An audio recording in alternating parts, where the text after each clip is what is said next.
தகப்பன் சாமின்னு. மனிதன் வந்து குணத்தால தான் தெய்வமாக முடியும். God is great. இறைவனை மீறி இந்த உலகத்தில் எதுவுமே இல்லை. அந்த என்னால் இறைவனுடைய இடத்துக்கெல்லாம் போக முடியுமாங்கிறது அந்த இடத்துல தான் நான் ஃபீல் பண்ணேன். அதனால் நல்லி வந்ததில் ரொம்ப சந்தோஷம். அதேமாரி நான் விக்ரமன் கூப்பிடுறேன்னு சொல்லிட்டு இந்த மேடையில் வந்து என்னுடைய பிஆர்ஓவா ஒரு உயிரிழச்ச படத்தின் ஒரிஜினல் பிஆர்ஓ என்னுடைய என்னால் உருவாக்கப்பட்ட என் அன்பு தம்பி விபி மணிக்கு கூட நான் ஒரு பொண்ணோட போத்தணும்னு நினைக்கக்கூடிய அளவுக்கு ஒரு அற்புதமான ஒரு கேரக்டர். என்னடா ஒரு பிஆர்ஓக்கு அப்படின்னா, அதாவது பிஆர்ஓ தான் என் மெயின். ஒரு பூவோட வாசத்தை வெளியில போய் சொல்றது தென்றல்.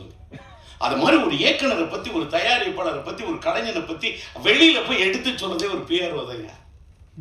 ப்ரொடியூசர் எப்படி ஒரு முக்கியமோ, ப்ரொடியூசர் PRODUCER ப்ரொடியூசர் போடுற மாதிரி அந்த ப்ரொடியூசருக்கு முன்னாடி இருக்கிறதே பிஆர்ஓ தான்.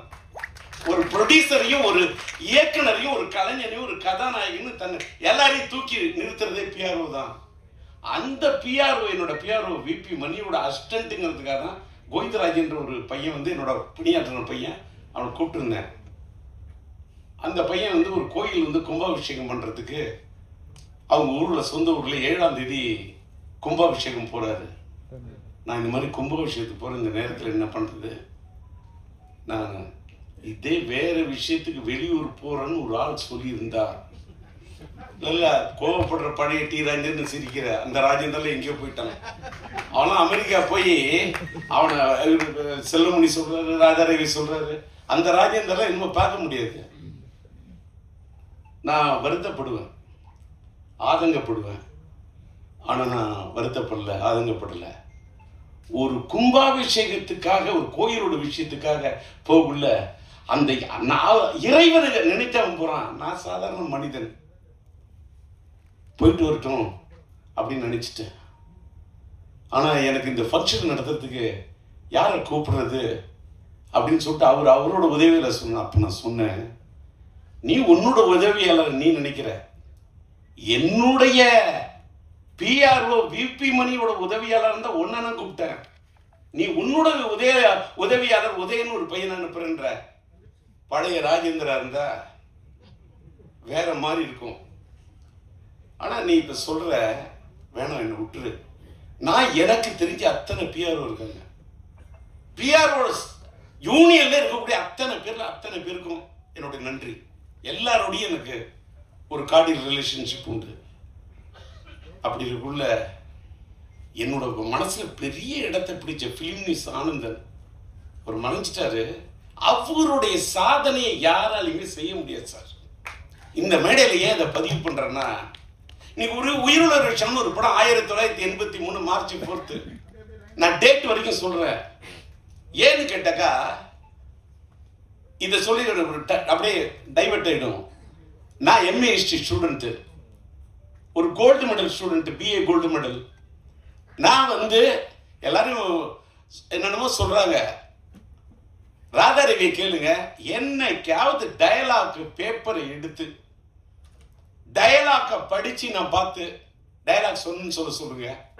இல்லை என்னுடைய படத்துல உயிருள்ள நாயகி தங்கைக்கு ஒரு கீதம் படத்தினுடைய கீதம், காதல் எழுவதில்லை படத்தில் என்னுடைய கதாநாயகியின் தாயாக, என் கதாநாயகியுடைய தாயா நடிக்க வைக்கிறதுக்கு 1/2 மணி நேரம் அணிந்திருக்கையா, நம்ப முடியுமா? என் நாயகி, என் கதாநாயகி, என் உயிருள்ள உறவு படத்துக்கு உயிர் கொடுத்த நாயகி. ஆனா என் படத்துல என் வாழ்க்கையில் என் வாழ்க்கையானது வசந்தம். அதனால்தான் வாழ்த்த வந்திருக்கிறது ஒரு புது வசந்தம். விக்ரம் வந்திருக்காரு. சொல்லு,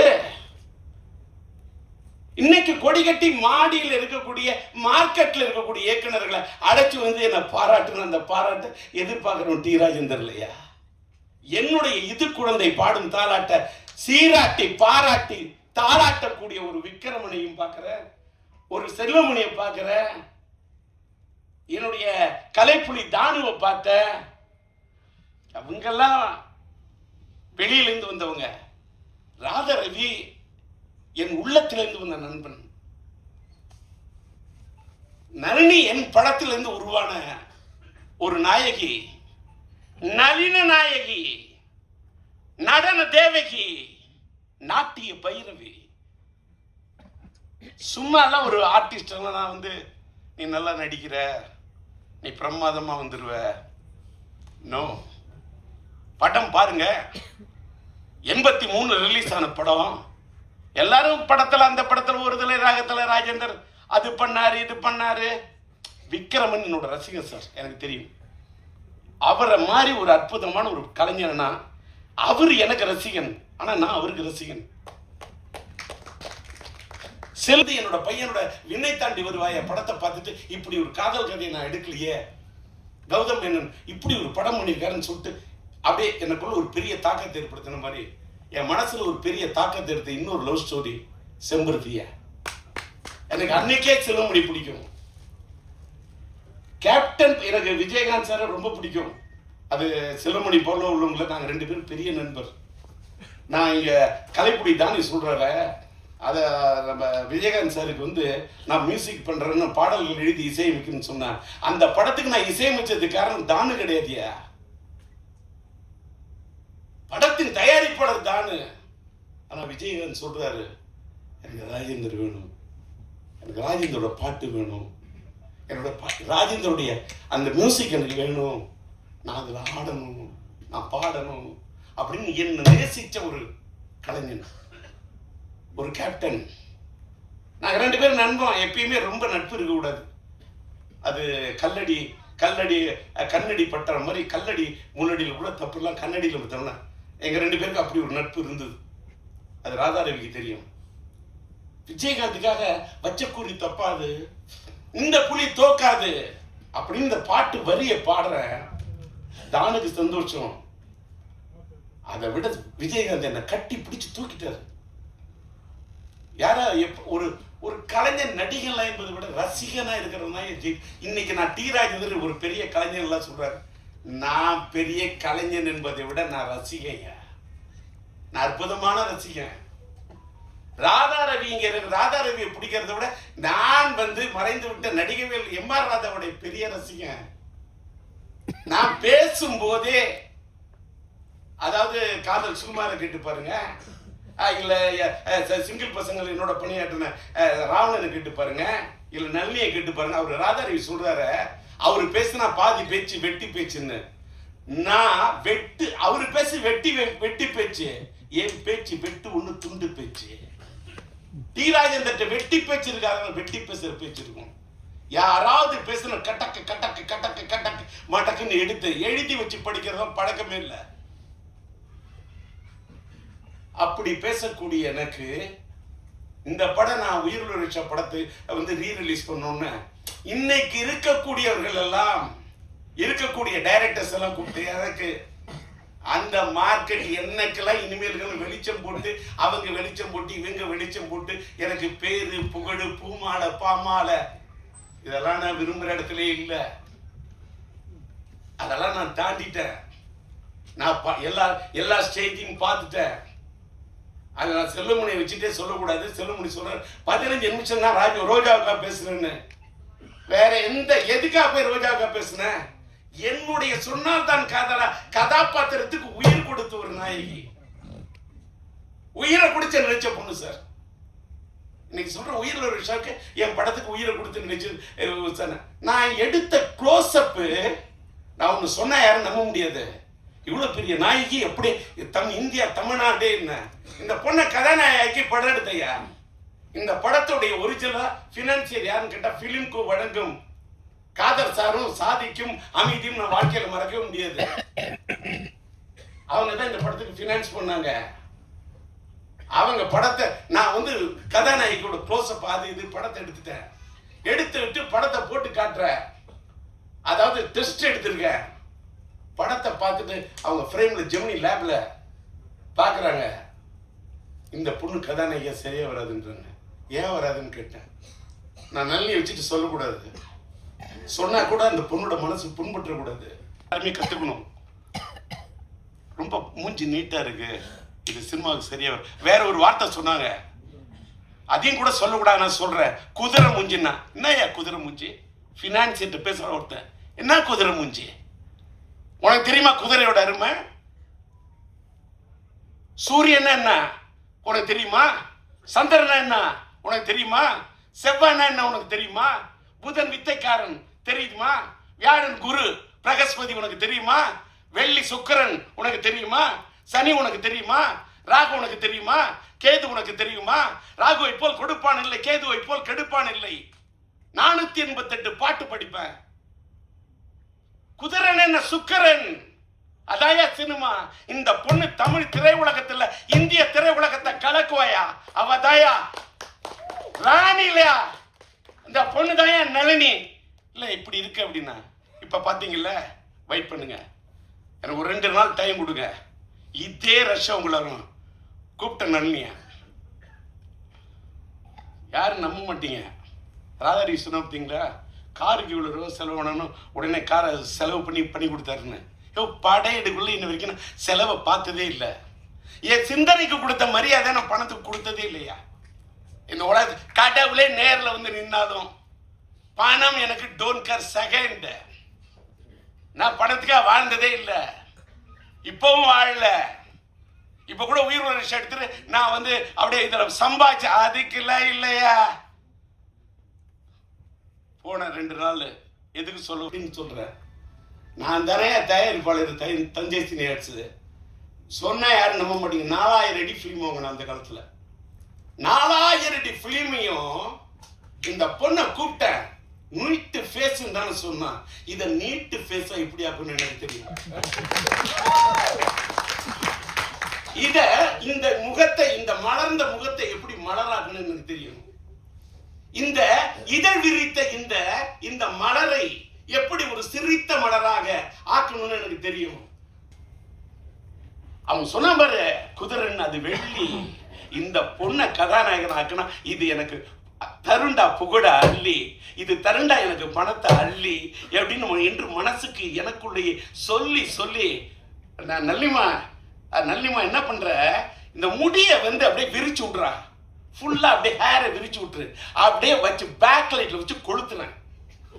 அப்படியே பேக் லைட்டு, அந்த பேக் லைட் அதான் என் கதானியோட ஹைலைட்டு. பேக் லைட்டு, அந்த பேக் லைட்டுக்கு முன்னாடி என் கதாநாயகோட முகம் பிரைட் லைட்டு வச்சு எடுத்தேன். 4000 அடி. அந்த காலத்தில் அந்த 4000 அடி ஃபிலிம் என்ன செலவாகும் எடுத்தேன். ஜெமினி லேப்ல போய் உட்காந்த, அதுக்கு போய் உட்காந்து அந்த காலத்துல ரஷ்யா ரெடி பண்ணிட்டு அவங்கள கூப்பிட்டேன்.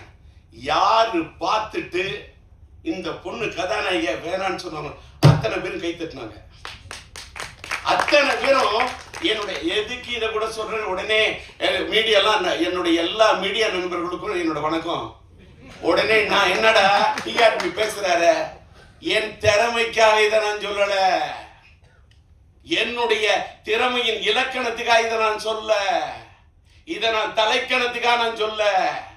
இந்த உலகத்துல ஒன்னே ஒண்ணு நீங்க தெரிஞ்சுக்கணும், வாழ்க்கையில யாரு எப்ப எப்படி வருவாங்க, கீழே இருக்கிறவங்க மேல வருவாங்க, மேல இருக்கிறவங்க கீழே போவாங்கிறது ஆண்டவனுக்கு மட்டும்தான் தெரியும். அடுத்த எவனுக்குமே தெரியாது.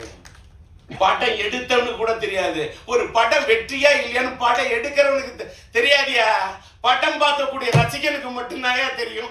ஏன்னு கேட்டா அந்த படம் பார்க்கக்கூடிய ரசிகன் மனசுக்குள்ள இருக்கிறவன் படைச்ச இறைவன் யா. அதனாலதான் மக்கள் தீர்ப்பே மகேசன் தீர்ப்புன்னு சொன்னான். ஓட்டு குத்துறது கூட, ஓட்டு போடுற வரைக்கும் ஓட்டு யாருக்கு போடணும் யாருக்குமே தெரியாது. ஓட்டு போடுறவன கை முடிவு பண்றது கிடையாது.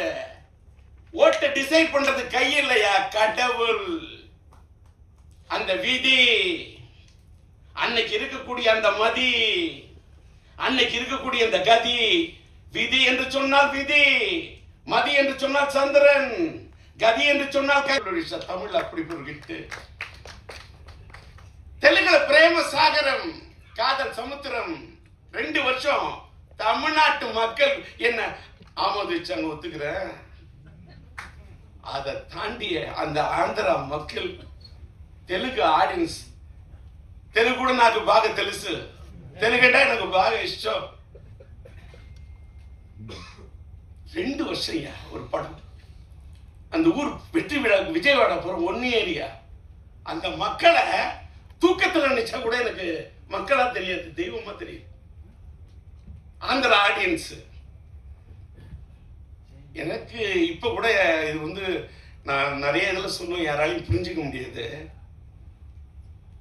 நான் இப்போ கோயிலுக்கெல்லாம் போகிறதில்ல, நான் எந்த குளத்துக்கும் போகிறதில்ல, எந்த ஸ்தலத்துக்கும் போகிறதில்ல.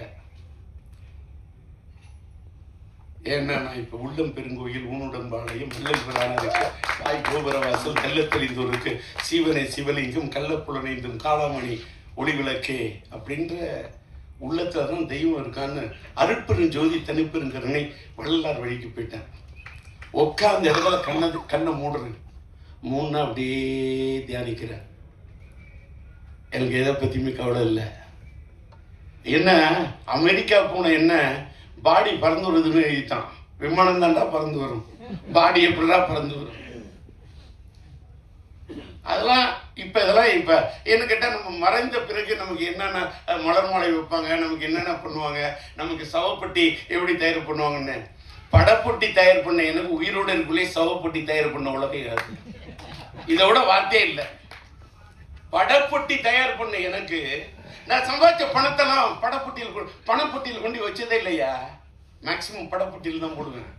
இன்னைக்கு என் ஃப்ரெண்ட் பார்க்குறேன் நான் என்ன சம்பாதிச்சிருக்கேன். இப்போ இங்கெல்லாம் எல்லாரும் பழைய படத்தெல்லாம் பற்றி பேசுனாங்க. இந்த பழைய படத்தை ரெக்கார்டிங் பண்ணி மியூசிக் பண்ணுங்கிறதுக்கு 38 நாள் பாட்டை செதுக்கிருக்கையா. 38 நாள் பாட்டை அதே டியூனு, அதே அண்ணன் மறைந்து விட்ட பாலண்ண வாய்ஸ், மறைந்து விட்ட அண்ணன் டிஎம்எஸ் சங்கீத சாம்ராட் டிஎம்எஸ் அண்ணன் வாய்ஸ், அதே நம்மளுடைய மலேசிய வாசுதேவன் வாய்ஸ். அந்த வைகை காத்துக்கு எனக்கு உயிர் கொடுத்த அண்ணன் ஜேசுதாஸ் வாழ்க்கையில லவ் ஃபெயிலியர்ல என்னால தேவதாசியும் மறக்க முடியாது, அண்ணன் ஜேசுதாசியும் மறக்க முடியாது. அவர் மேல எனக்கு அப்படி ஒரு அதுக்கு என்ன வார்த்தை சொல்றது, ஒரு தாழாத மயக்கம். அவர் மேல எனக்கு ஒரு